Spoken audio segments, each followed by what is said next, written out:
যে আজকে আপনার বাড়ি অনুষ্ঠান মনে হচ্ছে। হয় বাবা, এটা আমার এই 20তম খিলাফত বার্ষিকী উপলক্ষে সাধু সেবার আয়োজন করে। কবে থেকে করতেছেন এই বিষয়ে একটু আমাদের বলেন। এটা আমার এই 20তম খিলাফত বার্ষিকী উপলক্ষে এই সৎসঙ্গ। আজ সন্ধ্যা থেকে অধিবেশন শুরু করেছি, আবার আগামীকাল বেলা 3টা পর্যন্ত চলবে। এই রান্না বান্না সেবা আদি বাউল গান এর মধ্যে দিয়ে সবাইগুলো আমি কাটাই দেবো। আপনারা যে যেখান থেকে আসছেন ঠিক মতো দিনের সেবা নিয়ে আমার বাসার থেকে যাবেন। আচ্ছা ঠিক আছে সাইজি, তাহলে আমি এই সম্পূর্ণ ভিডিও কি তুলে ধরতে পারি? হ্যাঁ, তুলে ধরা যাবে। আপনি রান্নাশালাতে শুরু করে সাধুগুরু, প্রত্যেকটি সাধুগুরু ফেজ নিয়ে আপনি মিডিয়ায় তুলে ধরেন, সমস্যা নয় ইনশাল্লাহ। জয় গুরু।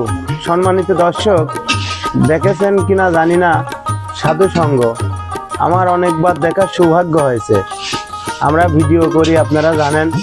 আমার সাইজি বাস্য সাইজি সে বক্তব্য দিলেও দেখলেন। তো মার কাছে মা কি রান্না করতেছে এই বিষয়ে সাক্ষাৎকার নিতে বললো, আর কি কি খাতে দেবে এগুলো আপনাদের আমি দেখাবো। আপনি একটু ক্যামেরাটা উঁচু করে দেখেন কি রান্নাতেছেন মা। মাছ রান্না করতেছেন। এই মাছ কি আমার এই সাধু সঙ্গের খাওয়াবেন নাকি? সাধুগুরুর জন্য ওই মাছ রান্না করতেছি, মিষ্টি কুমড়া ঘন্ট করছি, তারপরে ডাউল রান্না করছি, সাদা ভাত রান্না করছি, অধিবাসে 3 রকমের তরকারি আর ভাত। আবার ভোরবেলা পায়াস, ফলমূল, দই, মিষ্টি, মুড়ি এগুলো। আর দুপুরবেলা 5 রকমের তরকারি। আচ্ছা মা, অনেকবার দেখেছি আমি, এই আমার দেখার সৌভাগ্য হয়েছে মনে হয়। অনেক লোক নিয়ে আসি প্যান্ডেল করে খাওয়াইছেন, সেই রকম অনুষ্ঠান নাকি এটি হচ্ছে অনেক ভিন্ন কায়দার অনুষ্ঠান? মানে অনুষ্ঠান কি সেইগুলাই সেইটাই নাকি প্রত্যেক বছর যেটি করেন ওইটাই? প্রত্যেক বছর বছরে 2বার করি। একবার শীতের ভেতর আমার সাইজি অনুষ্ঠান করে, 2বার অনুষ্ঠান চলতেছে। আমার দাদা গুরু নাই, আমি দেখতেছি না, মারা গেছে উনি।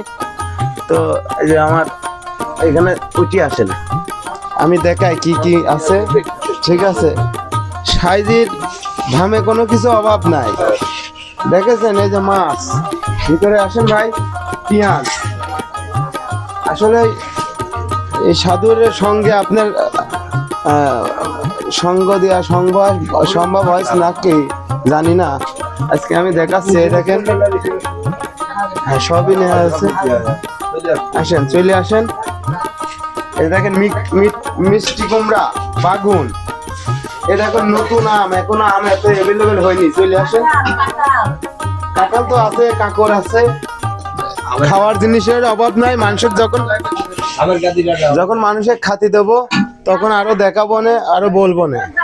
এখন আমি সাধু সঙ্গের আমার দাদি গুরুর কাছে চলে যাব। বসলাম, খালি করে আসতেছে তো খোঁজই পাই। আচ্ছা, এখন তো পাইছেন। হ্যাঁ, আমি যে ভিডিও করি, ভিডিও মানসিক দেখায়, আমার ভিডিও অনেক লোক দেখে দাদি। মানে আমি ওই যে কন্টেন্ট কে ওটার নাকি বলে, সেটা একটু মানে দিতে হয়েছে। আপনি কি এই সাইজির সাক্ষাৎকার নিয়েছি, রান্না বান্নার ভিডিও নিয়েছি। এবার আমার দর্শক হাজার হাজার দর্শক দেখে, এই দর্শকের উদ্দেশ্যে আপনি কোনো মেসেজ দেবেন? আমাকে বুঝিনি, তা ভালো বোঝেন না? মানে আপনি এই সাধু শোনা মানুষকে আসতে করছেন, দাওয়াত দিচ্ছেন কি না মসজিদে জাতি করছেন, এই একটা বিষয়। আর আপনি এই লাইনে আসি, আপনি আমার দাদি গুরু, আমার বাস্য সাইজে আমার গুরু, আমার দাদা গুরুর সাথে আমি অনেকবার জায়গায় দাদা গুরু আমার বাড়িও গেছে। আমি তো আপনার বিষয় সবই জানি। তা আপনি কিছু একটা, ওই যে আমার ভিডিও আছে এর ভিতর, আপনি যদি বলেন আপনার এই কথাটা আশপাশের লোক শুনবি, দেখবি। ঠিক আছে, সেই উপলক্ষে আশপাশের লোকের কাছে আপনার কোনো মেসেজ আছে নাকি দেওয়ার মতন, কোনো কথাবার্তা? না, মেসেজ দেওয়ার মতন যেমন এই নামাজের কথাটাই করিয়ে যে পরগা নামাজ জানিয়ে শুনি। আচ্ছা আচ্ছা, নিরিক বাদগা মানুষ মক্কা বানে, আলি মক্কা বানে বাদ তার কোনো কথা নেই, জানিয়ে নামাজ পড়ো। আচ্ছা, কথা ঠিক আছে। সাধু সঙ্গ করলে পরে পাবো অমূল্য বন্ধুরে, চলো রে মন সাধু বাজারে। তাহলে সাধুরা হইলে আশের দাম তে এরই মধ্যে অনেকগুলো কাজ হয়। কিসের জন্য? আমরা 2 টাকা যদি গুছাই অমনি আমার সাধু সেবা করার বাইরে হয়।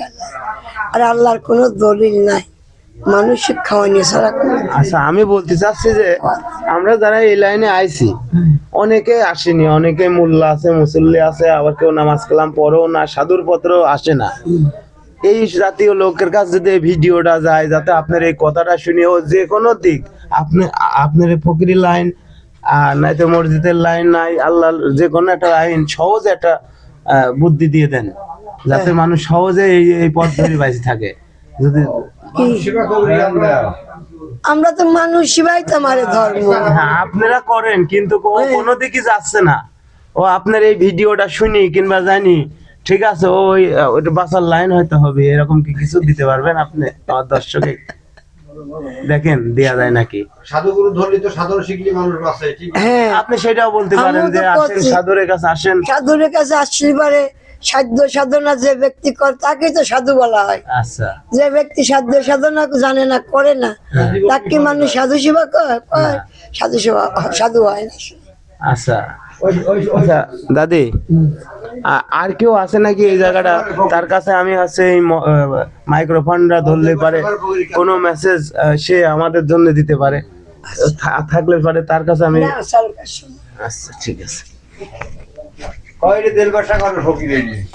সম্মানিত দর্শক, লালন শাহের ধামে দেলবার সাধু নাকি?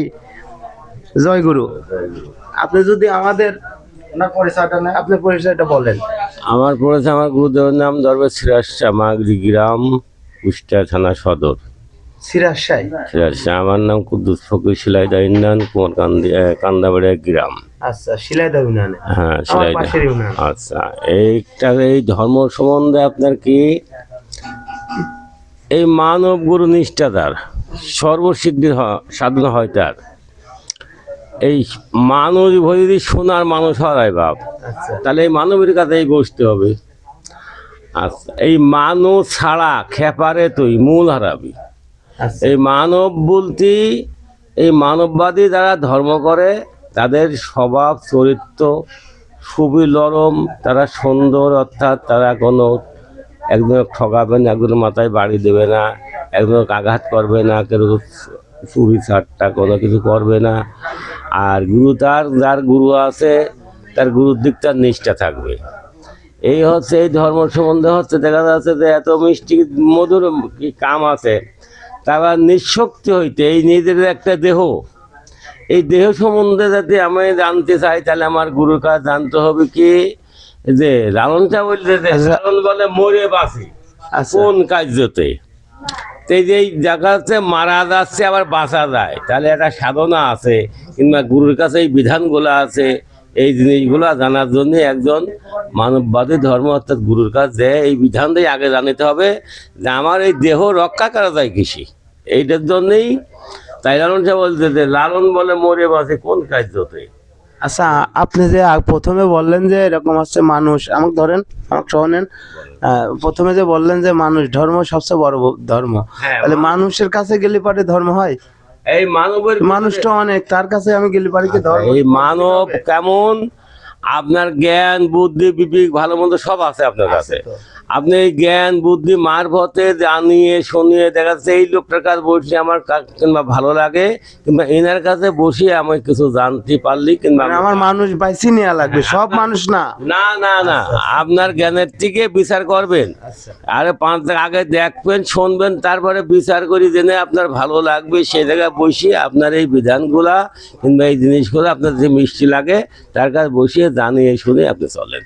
ধন্যবাদ আপনাকে। আমার তো আপনার কোথায় সব পরিচয় হয়তো।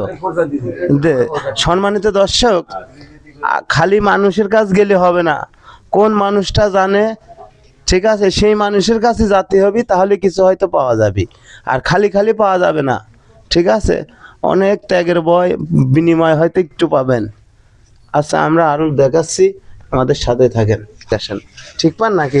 হ্যাঁ, কোথায় থেকে দিই কোন তো? এই পথ চলতি হয়তো। হ্যাঁ, কয়েকবার দিছি, আপনি আমাকে চেনেন কিনা? আমি যে এই সাধু সওয়াল,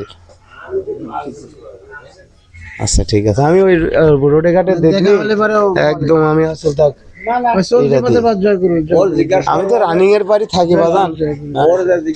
মানে আসলে আমার সাইজে দাওয়াত উপলক্ষে আপনারা কি উপকৃত হন, মানে আমার সাইজে কি উপকৃত হয় এর বিষয়ে কি কিছু আপনারা বলতে পারবেন? আপনারা দেখি রকম হয় মানে কি সুবিধা কি আপনাদের কি? ঠিক আছে, তোমার যে গুরু, জি স্যার, আমার গুরু। তোমার যে গুরু আমার কাকা গুরু, আমারও গুরু। আপনার বাসা কোথায়? আমার বাড়ি কয়াই। কোথায়? কয়াই একদম এই ব্রিজের নদীর কোল দিয়ে যায়, একটা মস্ত বড় বটের গাছ আছে, বিরাট বড় গাছ, হ্যাঁ, ওই পাখি টাকি থাকতো, বাদর থাকতো। হ্যাঁ, জি। আচ্ছা ঠিক ওই আছে। ওই ওই নিচেই যে বাসাটা, ওই বাসাটাই আমার। আচ্ছা আপনি কি ইসলাম ফকির চেনেন? ইসলাম ফকির নন্দলাপুর শ্বশুর বাড়ি ছিল। হ্যাঁ চেনেন? হ্যাঁ চিনি, উনি তো মারা গেছে। মারা গেছে, চেনেন? হ্যাঁ, হ্যাঁ, চিনি। কেমন লোক ছিল? লোকটা খুব ভালো লোক ছিল, আমরা বড় ভাই করে ডাকতাম। আপনি পরিচিত নাকি? আমার খুব পরিচিত, ওনার যে বাড়িওয়ালা আছে এখনো আমার বাড়িতে প্রায় আসে। আচ্ছা যাই হোক, আমার শ্বশুর হয়। আচ্ছা আপনার বাসা কোথায়? ওই একই জায়গায় উনি আমার সঙ্গে। আচ্ছা তাহলে তো আপনি চিনার কথা। আচ্ছা ঠিক আছে, চেনেন নাকি? আজকে আরো একটু ভালো করে পরিচয় হল নাকি? আঙ্কেল আপনার বাসা কয়াতে? কোথায় কয়া? মোড়ের পাশে। মোড়ের পাশে। আচ্ছা আপনার বাসা কোথায়? অনেক পাশে কয়াই যে মুড়ির দিক যায়, পাকা রাস্তায় যায়। ও সব কয়ারই না?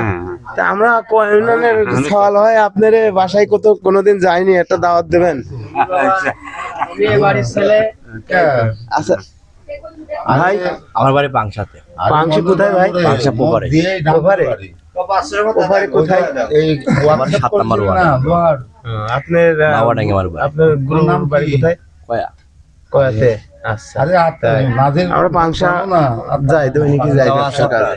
হ্যাঁ আমরা যাই, পাংশা নাস্তা করি। ভাইয়ের বাসা কোথায় ভাই? আমার বাসা সাঁওতাতে। সাঁওতা কোথায়? সাঁওতা আকবর ডাক্তারের কবরের পাশে।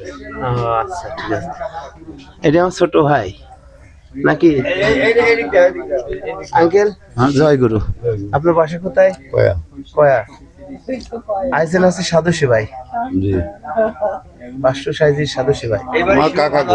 আচ্ছা, আপনার কাকা গুরু? আপনার কাকা গুরু সে? মাশাআল্লাহ, আমারও গুরু। তো আমি কিছু ভিডিও বানাই, সেই ভিডিও মানুষকে ভালোর জন্য দিই, মানে সচেতনমূলক হেল্পমূলক ভিডিও দিই। আপনার মাধ্যম দিয়ে আমার পাবলিক একটা ভালো পথ, মানে মেসেজ পাবে। এটা আপনি কি সেরকম কিছু বলতে পারবেন? আমার বলার কিছু নাই, গুরু পাঠে আমরা কিছু বলিনি। আচ্ছা কিছু না বলেন, একটু আকার ইংরাতে লালন তো কয়েছে, অনেক গানের ভিতরে অনেক কিছু কয়ে বেলাতেছে। কিছুই পারবো না, আমার বড় বড় লোক আছে এখানে। আচ্ছা ঠিক আছে, আপনি বলতে পারবেন। আমি সাধু সঙ্গ করি বেড়াই, পাল্লি যাই, ভালো লাগে, মনের কাছে খুব ভালো লাগে। আচ্ছা মাশাআল্লাহ, আসবেন না, যত জায়গায় যাবেন তত জ্ঞান বাড়বে আপনার, যত জায়গায় যাবেন। আচ্ছা তাই নাকি? আচ্ছা আছি তো, শিবা শান্তি মন্তক আছে। হ্যাঁ, জয় গুরু, জয় গুরু। আচ্ছা দর্শক, এখন আমরা সাধু গুরুদের খাতি দেব। সাধু গুরুরা সবাই বসে আছে, দেখেন এখনই আমাদের খাবার দেবে। সাধুদের খাওয়া ধর্মটাই বড় ধর্ম। একটু দেখেন, এই যে আমাদের ভিআইপি কক্ষ, তারপরে আছে এটি আছে শিল্পী কক্ষ, আর ওইটা আছে ভিআইপি কক্ষ ভক্ত। আচ্ছা ঠিক আছে। আর এই যে খাওয়া দাওয়া যারা আছে, আমি আরো একটা ব্লগ ভিডিও বানাচ্ছি, আপনারা দেখতে থাকুন কি খাতে দেয় সাধুরা।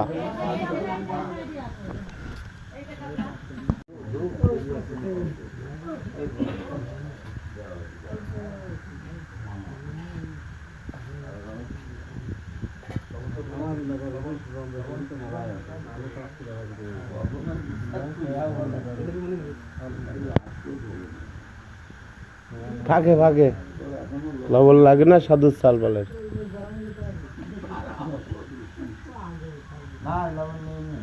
সেই কি তো আছে।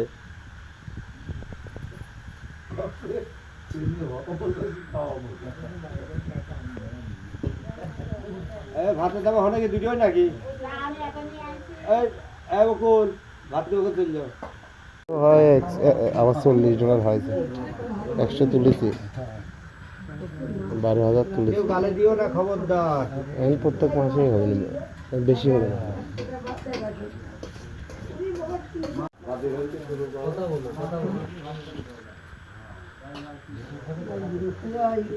সাউন্ড পরে লাগাবো না, আমার শিখায় না, এখন সাউন্ড না দিলেও হবে না, বলে দেবো না যে সম্মানিত দর্শক এখানে ভয়েস লাগা দেবো না পরে, হ্যাঁ সুন্দর করে মিলায়া দিয়ে দেবো না।